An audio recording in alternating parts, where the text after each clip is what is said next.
মেহেরপুর গাংনী উপজেলার চরগোয়াল গ্রামে মাথাভাঙা নদীর পানিতে ডুবে আব্রাহাম নামের এক শিশুর মর্মান্তিক মৃত্যু হয়েছে। আজ বৃহস্পতিবার সকাল 10টার দিকে এই ঘটনা ঘটে। নিহত আব্রাহাম একই গ্রামের মালয়েশিয়া প্রবাসী আকাশ আলীর ছেলে। স্থানীয় সূত্রে জানা যায়, নদীর ধারে বাড়ি হওয়ায় সকালে বাড়ির পাশে খেলাধুলার সময় অসাবধানতাবশত শিশুটি নদীতে পড়ে যায়।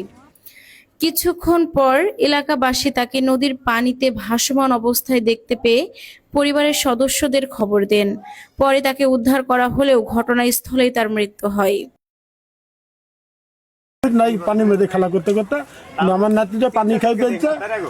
এবার পাড়া প্রতিবেশী ধরো নদীতে আইসি দেখছে যে দুটা ছেলে, উপর একটা আর পানির মধ্যে একটা, কিন্তু আর ওই ছেলেটা পানি খাই ফেলছে। তারপরে পাড়ার লোক তোলে, আঁকা বাক্কিরে তোলে। আর আমি ধরো আইসি সাইডে মাঠ থেকে আইসি, এখানে শুনছি যে হয়েছে আমার নাতি হলো ঘাটে খেলা করতে করতে পানি খাই ফেলছে, হসপিটাল নিয়ে গেছে।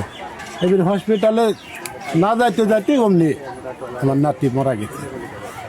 গাংনী উপজেলার ভারপ্রাপ্ত কর্মকর্তা উত্তম কুমার দাস জানান, খবর পেয়ে পুলিশ ঘটনাস্থলে পাঠানো হয়েছে এবং প্রয়োজনীয় আইনগত ব্যবস্থা প্রক্রিয়াধীন রয়েছে। সুমাইয়া আক্তার, মানবতার চোখ, মেহেরপুর।